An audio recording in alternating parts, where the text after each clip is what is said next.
నా దృష్టికి ప్రియుడమైనందున గరుడవైతివి. ఆ మాటలు మీకేం అర్థమైంది చెప్పండి. 3వ అధ్యాయం 4వ వచనం. ఏంటి అది? నీవు నా దృష్టికి ప్రియుడు అయినందున గనుడు అంటే గనుడు అంటే గొప్పవాడు. నువ్వు నా దృష్టికి ప్రియుడు అయినందున నువ్వు గొప్పవాడివి అంటున్నాడు. ఎలా గొప్పవాడు అయ్యావు? దేవుని దృష్టికి నువ్వు ప్రియుడు అయ్యావు కనుకనే గొప్పవాడు. ఇంగ్లీష్లో యాక్టివ్ వైజ్ ప్యాసివ్ అయితే ఉండదు. అంటే సబ్జెక్ట్ వెర్బ్ ఆబ్జెక్ట్ ఉన్నది యాక్టివ్ వైజ్. ఆబ్జెక్ట్తో పదం స్టార్ట్ అయితే అది ప్యాసివ్ వైజ్. నీవు నా దృష్టికి ప్రియుడు అయ్యావు కనుక గనుడవు. దాన్ని ప్యాసివ్ వాయిస్లో మార్చాలి అంటే గనుడు అవ్వాలి అంటే దేవునికి ప్రియమైన వాడిగా ఉండాలి. ఇక్కడ దేవునికి ప్రియమైన వాడు, ప్రియమైన అనే పదాన్ని మనము ఎక్కడెక్కడ వాడతాం, ఎవరెవరికి వాడతాం చెప్పండి. ప్రియమైన అనే పదాన్ని మనం ఎవరికి వాడతాం?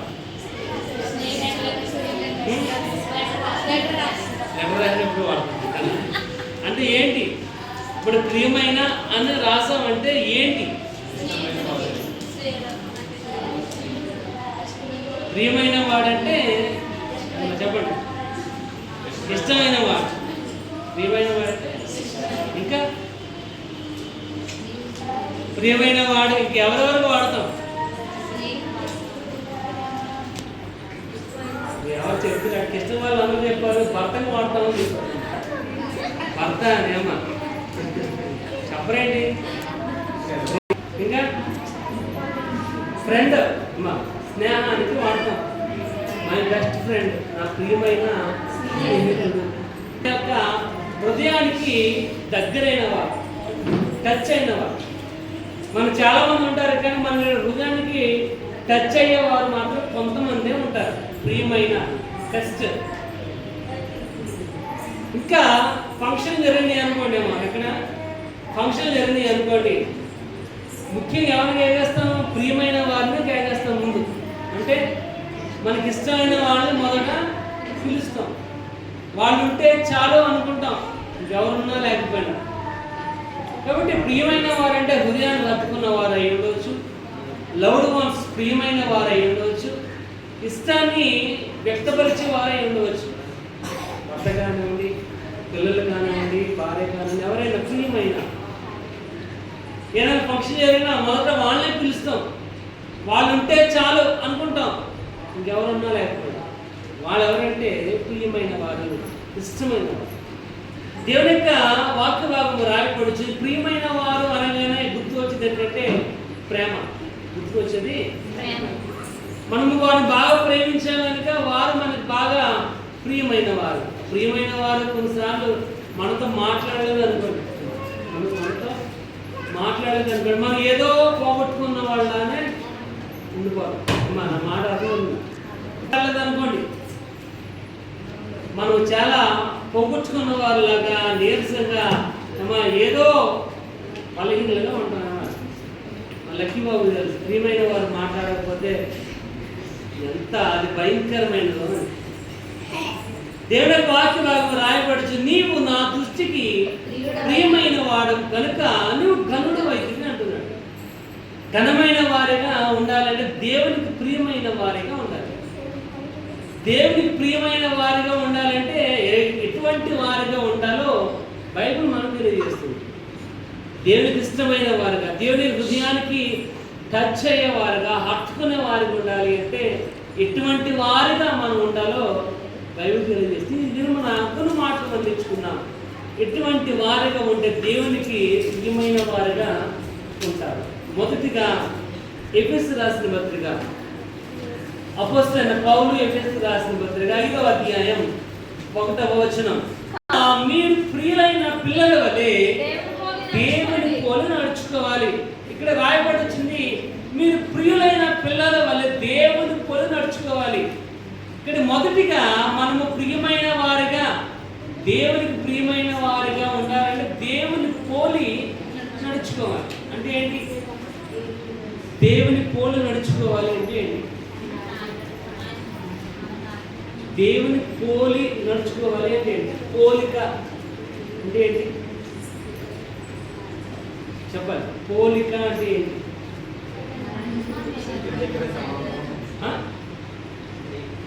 చెప్పండి. పోలిక అంటే ఏంటి అమ్మా?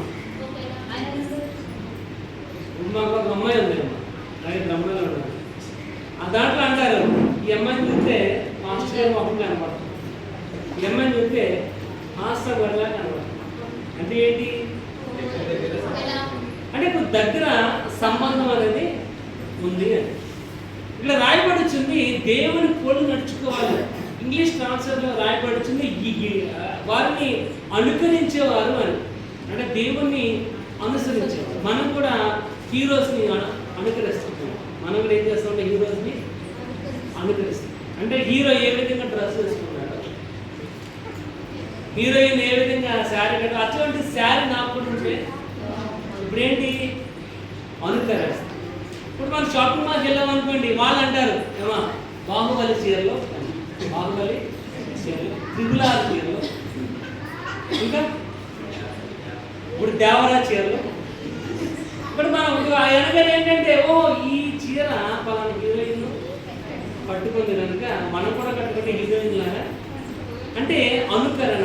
వారిని మనం చూసేమవుతున్నాం బాగుంది.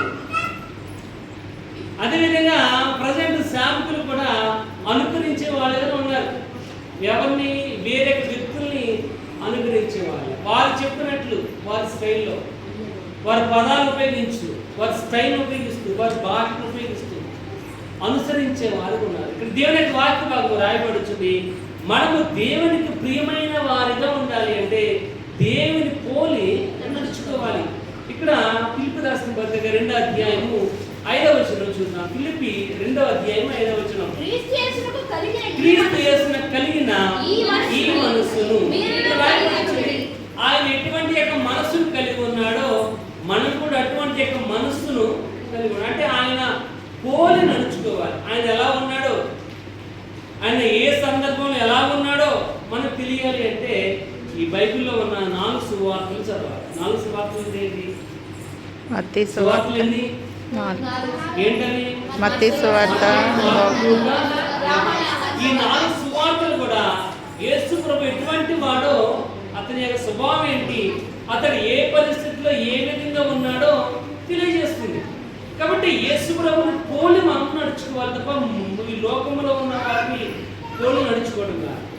లోకంలో ఉన్న వారిని పోలి నడుచుకున్నట్లయితే కొంతకాలం మాత్రమే మనము అనుకరిస్తాము. కానీ ఇక్కడ వాక్యభాగం రాయబడుతుంది దేవునికి ఇష్టమైన వారిగా, దేవునికి ప్రియమైన వారికి. ఇక్కడ రాయబడి జస్టిన్ అంటున్నాడు, నీవు నా దృష్టికి ప్రియుడమైనను గనుడవైతివి. ఇక్కడ మన ఘనమైన వారిగా ఉండాలి అంటే దేవునికి ప్రియమైన వారిగా ఉండాలి. దేవునికి ప్రియమైన వారిగా ఉండాలి అంటే దేవుని పోలి నడుచుకోవాలి. ఆయన ఎలా ఉన్నాడో, ఎలా బిహేవ్ చేశాడో, ఏ సందర్భంలో ఎలా ఉన్నాడో, తన యొక్క పరిచయులు సద్దుకేయులతో ఏ విధంగా ఉన్నాడు, తన శిష్యులతో ఏ విధంగా ఉన్నాడు, జనసమూహంతో ఏ విధంగా ఉన్నాడో మనం ఏం చేయాలంటే ఆయన పోలి నడుచుకోవాలంటే ఆయన తెలుసుకోవాలి. కానీ ఇక్కడ రాయబడుచుంది మొదటిగా దేవునికి ప్రియమైన వారిగా ఉండాలి అంటే దేవుని పోలి నడుచుకోవాలి. క్రీస్తు యేసులో కలిగిన ఈ మనస్సును మీరు కలిగి ఉండాలి. కాబట్టి ఆయన మరణము మనకి ప్రేమ చూపిస్తుంది. ప్రేమ నేర్పిస్తుంది అన్నమాట. ప్రేమ వల్లే ఆయన నీ కోసం తన ప్రాణాన్ని అప్పగించాడు. దేవుడు లోకమును ఎంతో ప్రేమించాడు. ఇక్కడ ప్రేమ ద్వారా ఆయన తన ప్రాణాన్ని అప్పగించడం జరిగింది. కానీ ఆయన ప్రాణాన్ని అప్పగించడం ద్వారా ప్రేమ మాత్రమే కాదు కానీ ఆయన ఎటువంటి వాడిగా ఉండాలో కూడా మనం నేర్పుతుంది. ఏంటంటే ఆయనను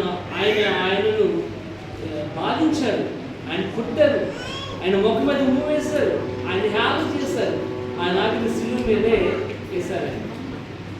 అప్పుడు ఆయన అంటున్న మాట, తండ్రి వీరేమి చేయించున్నారు, వీరికి తెలియదు, వీరిని క్షమించదు. కాబట్టి ఆయన ఎటువంటి క్షమాహృదయాన్ని కలిగిన వాడిగా ఉన్నాడో మనము కూడా అటువంటి యొక్క క్షమాహృదయాన్ని కలిగిన వారిగా ఉండాలి. అప్పుడే మనం ఆయనకు పోలి నడుచుకోగలం. ఇక్కడ రాయబడుచున్న మాట, మీరు క్రీస్తు కలిగిన ఈ మనసు మీరు మొదటిగా దేవునికి ఇష్టమైన వారు, దేవునికి ప్రియమైన వారిగా ఉండాలంటే ఆయనను పోలి నడుచుకోవచ్చు. చూడండి, మార్పు సువార్త 5వ అధ్యాయం, మత్తయి సువార్త 5వ అధ్యాయం 48, 5:48. ఆయన చెడ్డవారి మీదను మీ పరలోకపు తండ్రి పరిపూర్ణులు కనుక మీరు పరిపూర్ణులుగా ఉండాలి. ఆయన అన్ని విషయంలో పరిపూర్ణుడుగా ఉన్నాడు. అంటే ఆయనను ఎగ్జాంపుల్గా ఉండవచ్చు. పాపం ఎరిగిన ఆయన నీకోసం పాపిగా ఎంచబడ్డాడు. పాపం అంటే తెలియదు అనుకున్నట్లేదు, ఆయన తెలుసు పాపం అంటే ఏంటి. కానీ పాపంలో పడిపోకుండా తను ఆయన కాపాడుకున్న వాడిగా ఇక్కడ అంటున్నాడు, be perfect as your father. నువ్వు ఆయన పరిపూర్ణులుగా, నువ్వు కూడా పరిపూర్ణులుగా ఉండాలి. అంటే దేవుడికి ఇష్టమైన వారు, దేవుడికి ప్రియమైన వారు ఉండాలి. ప్రియమైన వారిగా ఉండాలి అంటే ఒకటి, దేవుని పోలి నడుచుకోవాలి. రెండో చూద్దాం, కొలసీయులకు రాసిన పత్రిక, అపోస్తలుడైన పౌలు కొలసీయులకు రాసిన పత్రిక 3వ అధ్యాయం 12వ వచనం, పరిశుద్ధులను ప్రియమైన వారికి తగినట్టుగా మీరు జాలిగల మనస్సు చాలి. ఇక్కడ రాయబడుచుంది. రెండవది, దేవునికి ప్రియమైన వారిగా ఉండాలి అంటే ఒకటి ఆయనను పోలి నడుచుకోవాలి. రెండోది జాలిగల మనస్సు కలిగి ఉండాలి. జాలిగల మనస్సు అంటే ఏంటి? మీ ఎవరికి లేదమ్మా జాలి? జాలిగల మనసు మీ అందరికీ జాలి ఉంది. ఆ జాలి ఎక్కడి నుంచి వస్తుంది అంటే పెదవుల నుంచి వస్తుంది. ఏమంటాం? ఎవడన్నా పడిపోయాడంటే అయ్యయ్యో అన్న, అయ్యయ్యో అన్న. ఇక్కడ ఉంటుంది చూసా మనసులో, ఆడికి అలాగే ఉండదు. ఆడికి మన దగ్గర ఏముంది?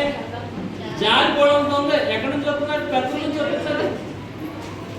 పడిపోయినప్పుడు అయ్యయ్యో అంటున్నాం, కానీ హృదయంలో అంటుంది అలాగే ఉండాలి. నేను ఎన్నిసార్లు చెప్పాను ఆడికి మాట, ఆడికి అలాగే ఉండాలి. కాబట్టి యక్షగణులు అంటున్నాడు, వారు పెద్దలతో స్తుతిస్తున్నారు కానీ వారి హృదయం నాకు బహు దూరంగా ఉంది. ఇక్కడ మనం ఇక్కడ రెండోది రాయబడుతుంది, దేవునికి ప్రియమైన వారిగా ఉండాలి అంటే జాలిగల మనస్సు కలిగి ఉండాలి. జాలిగల మనస్సులో 4 లక్షణాలు ఉన్నాయి. జాలిగల మనస్సులో 4 లక్షణాలు అక్కడ రాయబడుతుంది. దయాలత్వమును, వినయమును, సాత్వికమును, దీర్ఘశాంతము ధరించుకోవాలి. దీర్ఘశాంతం అంటే ఏంటి? దీర్ఘశాంతం అంటే ఏంటి? మనం అంటూ ఉంటాం, అరే వాడు చచ్చిన పాముతో సమానం అని. అంటే ఏంటి? చచ్చిపోయిన పాము నువ్వు ఎంత కొట్టినా అమ్మా, చచ్చిపోయిన పాముని నువ్వు ఎంత కొట్టినా ప్రయోజనం అనేది అది ఆల్రెడీ చచ్చిపోయింది. మనం అంటూ ఉంటాం వాడు చచ్చిన పాము అని. ఎందుకంటే వాడిని ఎంత చిచ్చిన, ఎన్ని కొట్టినా అదేం చేయడు, వాళ్ళ మార్పు అనేది. వాడు ఎలాంటి వాడు అంటే చచ్చిన పాముతో, అంటే నేను ఎంత బాధించినా హింసించినా దీర్ఘశాంతము కలిగిన వారికి ఉండాలి. అంటే ఏం చేయాలి? కూల్గా ఉండాలి. అందరూ నేర్చుకోండి, ఎలా ఉండాలమ్మా? కూల్గా. అంటే కూల్గా ఉండాలంటే ఏసీలో కూర్చోవడం కాదు, కూల్గా ఉండాలంటే కూలర్ దగ్గర కూర్చోవడం కాదు. కూల్గా ఉండాలంటే మా మనసు ఎలా ఉండాలి? ప్రశాంతంగా ఉండాలి. మనసులో ఉండాలి ప్రశాంతంగా. లేకపోతే అమ్మా ఏమవుతాయి అంటే ఈ లోపల ఒక అగ్నిపర్వతం ఉంటుంది. మన లోపల ఏముంటుంది? అగ్నిపర్వతం ఉంటుంది. మనలో ప్రశాంతత లేదనుకోండి, ఇది ఏ టైంలో అయినా బ్లాస్ట్ అయిపోవచ్చు. ఇది ఏ టైంలో అయినా బ్లాస్ట్ అయిపోతుంది అనుకోండి. అది అగ్నిపర్వతం బద్దలాస్తుంది అనుకోండి, ఏమవుతుంది? ఆ చుట్టూ ఉన్న వాళ్ళందరూ కూడా ఏం చేస్తుంది? నాశనం చేసేది. చుట్టూ వాళ్ళందరూ కూడా నాశనం చేసేది.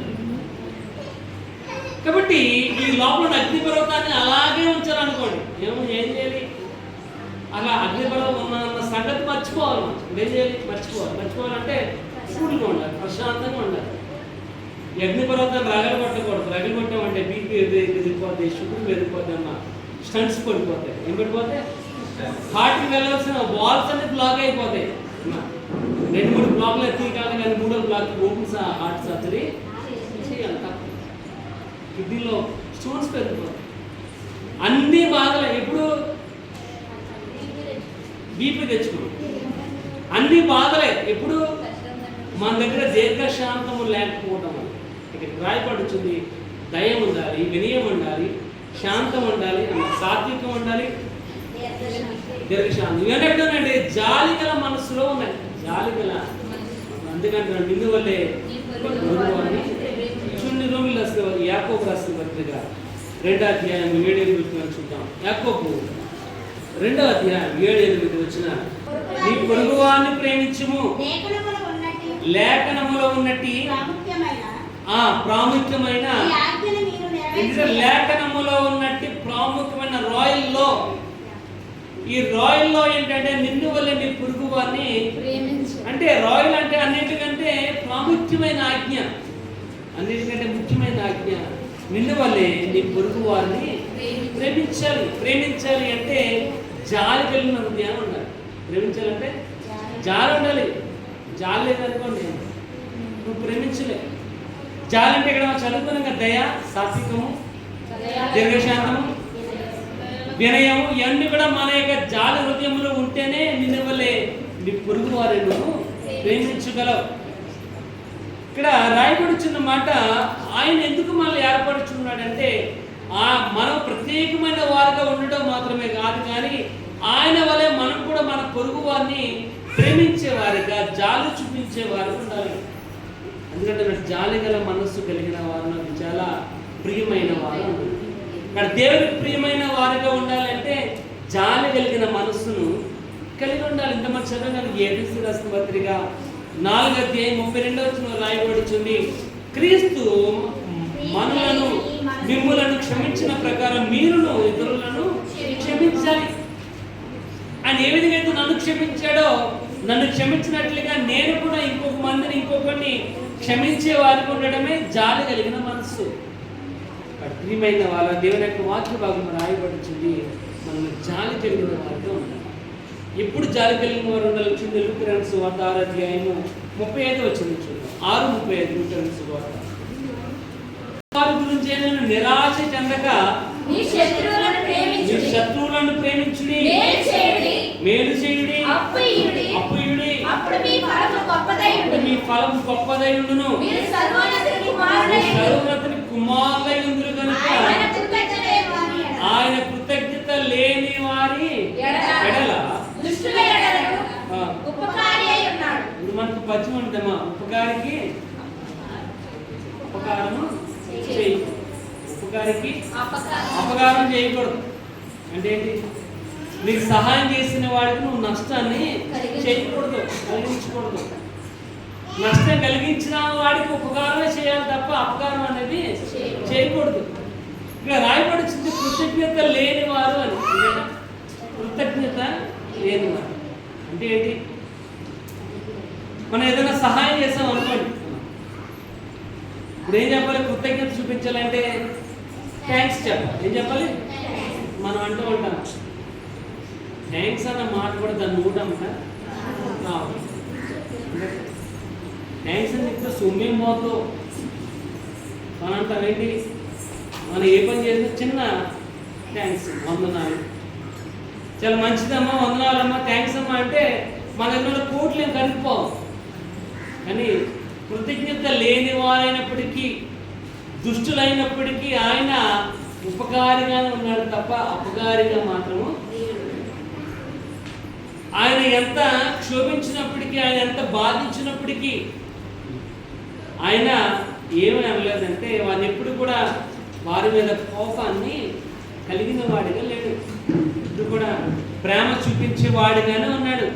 వాక్యవాక్యం అక్కడ రాయబడుతుంది, జాలి గల మనసు కలిగి ఉండాలి. జాలి గల మనసు ఇక్కడ మీరైతే ఎట్టి వారి గురించి నిరాశ చెందక అని. ఏంటంటే ఎవరి గురించి మనం నిరాశ పడకూడదు. వారు థ్యాంక్స్ చెప్పినా చెప్పకపోయినా, వారి కృతజ్ఞత చూపించినా చూపకపోయినా వాళ్ళ గురించి నిరాశ పడకు. ఎందుకంటే చూడండి, మీ శత్రువులను ప్రేమించుడి, మేలు చేయుడి, అప్పుడు ఇయ్యుడి అని. వాడు మేలు చేయాలి, వాడు ప్రేమించాలి. వాడు ఎటువంటి వాడైనప్పుడు, ఎందుకంటే మనం దేవునికి ఇష్టమైన వారిగా, ప్రియమైన వారిగా ఉండాలని ఆశపడుతున్నాం కనుక అటువంటి ఆశ కలిగాలంటే మనలో ఉండాలంటే జాలి గల మనసు అనేది మన యొక్క జీవితంలో చెప్పినట్లయితే ఉదయం లేచిన కాడి నుంచి సాయంత్రం పడుకున్న వరకు అనేకమైన టెన్షన్లు, ఇబ్బందులు, శోధనలు, కొన్నిసార్లు ఫ్రస్ట్రేషన్లు, అనేక రకాలైన ఇబ్బందులు మనము చూస్తూ ఉంటాం. కానీ దేవుని యొక్క వాక్య భాగం రాయబడుతుంది, దేవునికి ప్రియమైన వారుగా ఉండాలి. ఎందుకంటే నీవు నా దృష్టికి ప్రియమైన వాడు గనుక నువ్వు గనుగలవు. ఇక్కడ మన ఘనమైన వారికి ఉండాలి అంటే జాలి గల మనసును కలిగి ఉండాలి. ఇక్కడ ఒకటి దేవుని పోలు నడుచుకోవాలి, రెండోది జాలి కలిగిన మనసు, మూడోది చూద్దాం దానియేలు గ్రంథము 9వ అధ్యాయం. దానియేలు గ్రంథం 9వ అధ్యాయము 23 చూడండి. నీవు బహుప్రియుడవు గనుక నేను విజ్ఞాపన చేయని ఆరంభించినప్పుడు, ఈ సంగతిని నీకు చెప్పుటకు వెళ్ళవలెనని. 10వ అధ్యాయం 11వ వచనం.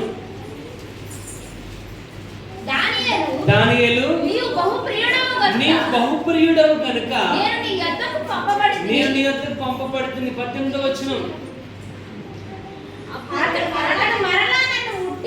అతడు మరలా నన్ను ముట్టి నన్ను బలపరిచి నీవు బహుప్రియుడవు గనుక నువ్వు భయపడద్దు. ఇక్కడ రాయబడుతుంది, మనం చదివాము బహుప్రియుడు బహుప్రియుడు అని. దానియేలు దేవుని దృష్టికి బహుప్రియమైన వాడిగా ఉన్నాడు. ఎందుకు బహుప్రియమైన వాడిగా ఉన్నాడు అంటే దానియేలు విజ్ఞాపన చేసేవాడు. విజ్ఞాపన, అదే పుస్తకం 6వ అధ్యాయం 10వ వచనం రాయబడుతుంది, అనుదినము ప్రార్థన చేయువాడు అని. అనుదినము ప్రార్థన చేయవాడు అంటే దానియేలు యొక్క జీవితంలో ఏ ఇబ్బంది వచ్చినా, ఏ పరిష్కారం కావాలన్నా, ఏ సందర్భంలో అయినా రోజుకి 3 సార్లు తప్పకుండా ప్రార్థన చేసేవాడిగా కనబడుతున్నాడు. 6వ అధ్యాయం 10వ వచనంలో అనుదినము 3 మారు ప్రార్థన చేసేవాడిగా, విజ్ఞాపన చేసేవాడు ఉన్నాడు. మత్తయి సువార్త 7వ అధ్యాయంలో రాయబడుతుంది, అడుగుడి మీకు ఇవ్వబడును, వెతకుడి మీకు దొరుకును, తట్టుడి మీకు. అంటే ఇక్కడ అంటున్నాడు, అడుగుడి మీకు అడగాలి. మనం అడిగేవారిగా ఉండాలి. అడిగేవారికి ఉండాలంటే విజ్ఞాపన చేసేవారికి ఉండాలి. విజ్ఞాపన చేసేవారు ఉంటేనే దేవునికి ప్రియమైన వారుగా. విజ్ఞాపన చేస్తేనే, అడిగితేనే. మనం సాగుతుంది, అడగనదే అమ్మైనా కానీ అడగనండి చెప్పాలి, అమ్మైనా కానీ మనకి అన్నం, ఆహారం కావాలన్నా కూడా అమ్మది అన్నం పెట్టమ్మా అంటేనే ఏం పెడితే మన మాటలు అన్నం అడగండి, అమ్మాయినా కూడా అన్నం పెట్టదు. ఇక్కడ రాయబడుచుంది విజ్ఞాపన చేసేవారు ఉండాలి, దేవుని అడిగేవారు ఉండాలి. అడుగుడు మీకు ఇవ్వబడును అంటున్నాడు, అడిగేవారు ఉండాలి. చూడండి యోహాను సువార్త 14వ అధ్యాయం 13వ వచనం. యోహాను సువార్త 14:13. కుమారుని యందు మహిమపరచబడినట్లు ఇక్కడ రాయబడుచు, మీరు నా నామమున ఏమడుగుతారో అని. మీరు నా నామమున ఏమడుగు, ఉదయం లేచిన కాడ నుంచి సాయంత్రం పడుకున్న వరకు బోల్డ్ అవసరాలు ఉంటాయి. మనకి బోల్డ్ చాలా అవసరాలు ఉంటాయి. మన మాట మీద ఎవరు ఆలోచించలేదు. ఇంకోటి మీరేదో సర్దుకుంటున్నారు, ఎక్కడికి ప్రయాణం ఉందంటే ఏమన్నా నువ్వు బ్యాగులు సెట్ చేస్తాను దాని చూడండి. మీరు నా నామమున ఏమడిగినాను అంటున్నాడు ఆయన. అంటే ఏంటి? ఏమైనాను అంటే ఏంటి? అంటే మన యొక్క జీవితంలో ఏది అవసరం వచ్చినప్పటికీ మనము విజ్ఞాపన చేసేవారు ఉండాలి. ఎందుకంటే విజ్ఞాపన అడిగేవారు ఉండాలి. విజ్ఞాపన అంటే అడగండి, దేవుని అడగండి. మీరు నా నామమున ఏమడిగినాను అంటున్నాడు. మీరు నా నామమున, మనకు అడిగేవి ఉంటాయి, అడగనివి ఉంటాయి. మనకు కొన్ని చెప్పే ఉంటాయి, కొన్ని చెప్పని అవసరాలు కూడా మన యొక్క జీవితంలో ఉంటాయి. కొన్ని చెప్పే అవసరాలు ఉంటాయి, అందరికీ చెప్పేస్తాం. కొన్ని చెప్పని అవసరం ఉంటాయి, మనం ఉండిపోతూ ఉంటాం. ఎలాగా రాయబడిన నామమున మీరు ఏమడిగినాను ఆయన చేసేవాడు ఉన్నాడు కనుక మనం విజ్ఞాపన చేసేవాడు ఉండాలి. దానియేలు తన యొక్క జీవితంలో ప్రతి ఒక్క సమస్యలో, ప్రతి ఒక్క ఇబ్బందిలో ప్రార్థన చేసేవాడు ఉన్నాడు కనుక ఆ ప్రార్థన దేవుడు ఆలోచించే కనుక రాయబడుతూ 18వ వచనంలో నువ్వు భయపడకు. నువ్వు చదవండి, మాట చదవండి. 10:18 దానియేలు గ్రంథం. అతడు మరలా నన్ను ముట్టి నన్ను బలపరిచి నీవు బహుప్రియుడవు, భయపడకును, నీకు శుభం. ఇక్కడ రాయి, నువ్వు నాకు బహుప్రియుడవు కనుక నువ్వు భయపడద్దు అని. నువ్వు భయపడద్దు అని. మనకున్న వచ్చిన శోధనలు బట్టి, ఇబ్బందులు బట్టి మనం భయపడిపోతూ ఉంటామేమో. ఎలాగ ఈ యొక్క ఇబ్బందుల నుంచి బయటకు వెళ్ళాలి, ఎలా ఈ కష్టాల నుంచి బయటకు వెళ్ళాలని భయపడుతూ ఉంటాం. కానీ దేవుని యొక్క వాక్య వ్యవస్థ వస్తుంది. మనం దేవునికి ప్రియమైన వారిగా ఉన్నట్లయితే, మన విజ్ఞాపన చేసేవారు ఉన్నట్లయితే నువ్వు భయపడద్దు. నా నామమును నువ్వు ఏమి అడిగినను ఆయన ఇచ్చేవాడిగానే. యోహాను సువార్త 15:7 వచనంలో నా యందు మీరును మీ యందు నా మాటలు నిలిచియుండి ఎడల ఏది ఇష్టమో, నా యందు మీరును మీ యందు నా మాటలు, అంటే నీ మాటలు దేవుని మాటలుగా, దేవుని మాటలు నీ మాటలుగా ఉండాలంటే నువ్వు దేవునికి ప్రియమైన వారిగా ఉండాలి. దేవునికి